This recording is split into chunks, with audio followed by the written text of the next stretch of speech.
Salut mes papillons! Aujourd'hui vidéo spéciale, et plus courte que d'habitude, mais qui me tient vraiment à cœur. Comme je l'ai brièvement évoqué dans ma première chanalyse, je fais partie du monde du cosplay, et avec le temps, c'est devenu une passion. Alors j'ai souhaité consacrer une vidéo à ce domaine, ce qu'il m'a apporté, et aux personnes géniales que j'ai pu ou que j'espère rencontrer. Voici donc l'histoire d'une nouvelle passion. J'ai frôlé le monde du cosplay pour la première fois en 2016, avec un cosplay issu de l'univers de My Little Pony. À l'époque, je n'appelais pas ça cosplay, mais plutôt déguisement au costume. Pourtant, j'avais beaucoup aimé rentrer dans la peau du personnage et faire cette tenue placard. Alors, quelques mois plus tard, pour la Japan Expo 2017, j'ai réitéré l'expérience, plusieurs fois. Mais ensuite, j'ai un peu arrêté, parce qu'au final, je me décourageais à cause de mon manque de connaissances en couture et en fabrication. Au final, ma motivation pour m'y remettre, c'était simplement de voir de beaux cosplays et de commencer à parler par message à des personnes vraiment adorables qui m'ont dit que ce n'était pas les compétences qui importaient, mais la motivation. Peu avant la Japan Expo 2018, j'ai mis en place mon premier vrai cosplay, Frisk. Et c'est avec cette réalisation que je me suis rendue à la convention et que j'ai pu assister au rassemblement Undertale. C'est là que j'ai vraiment vu la force de la communauté cosplay, mais j'en parlerai plus tard. Pendant mon année 2018-2019, j'ai beaucoup travaillé le cosplay au niveau du maquillage, car je ne savais toujours pas coudre. Je faisais donc, et je fais toujours d'ailleurs, du customisé. Je me suis aussi rendue à quelques conventions, mais dans l'ensemble, j'ai regretté d'habiter si loin de Paris, et de ne pas pouvoir faire des sorties cosplay, ou plus d'événements avec les autres. Puis fin mars, j'ai commencé à apprécier Miraculous. Ce moment a été un nouveau changement dans ma vision du cosplay. Très vite, Lilo Ferry, ma première amie cosplayeuse et celle qui m'a introduit à Miraculous, m'a dit que j'allais vraiment m'entendre avec les cosplayers de cette série. Et elle ne s'est pas trompée. Au début, j'étais assez timide, car je ne connaissais presque personne dans la communauté.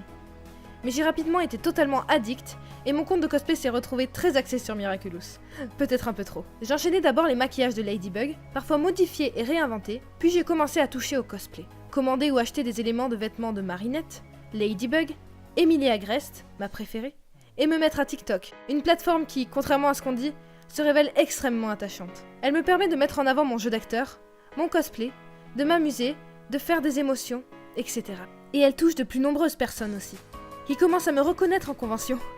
J'ai pu ouvrir des serveurs Discord dédiés à la série, dans un de roleplay, et je travaille sur d'importants projets qui lui sont dédiés. Vous trouverez plus d'infos sur tout ça en description. Très récemment, j'ai pu me rendre à une petite convention et participer à mon premier concours cosplay avec Neko, en Marinette et Tiki. Nous avons remporté le prix du public. La vidéo de notre prestation arrivera bientôt sur sa chaîne et je vous la partagerai. C'était incroyable. Je n'ai même pas les mots pour décrire ça.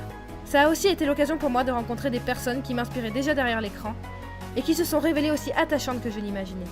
Je pense notamment à Phantom K, Serval Création, Akatsu et bien sûr Neko et notre duo de choc, à qui je dédie cette vidéo. Je la dédie également à Lilo Ferry, qui en plus de m'avoir fait découvrir le cosplay, m'a intégré dans une communauté que j'apprécie énormément. Et bien sûr, je n'oublie pas tous ceux que j'ai rencontrés à la Manga Champ, ainsi que mes amis cosplayers de la communauté Undertale, comme Kim Dashi, le cosplayer fou, Ludivine Kos, et vous tous qui vous reconnaissez derrière vos écrans. Et enfin, je dédie aussi cette vidéo aux cosplayers qui m'inspirent le plus, et que j'espère rencontrer, Julian Katsuya, Candy Candy et Kogenta. Bien sûr, je ne peux pas citer tout le monde, mais je pense à vous tous qui me soutenez, à chaque photo, chaque TikTok, chaque live, chaque vidéo. La communauté cosplay est ouverte, joyeuse, diverse, et permet des rencontres que je ne regrette pour rien au monde.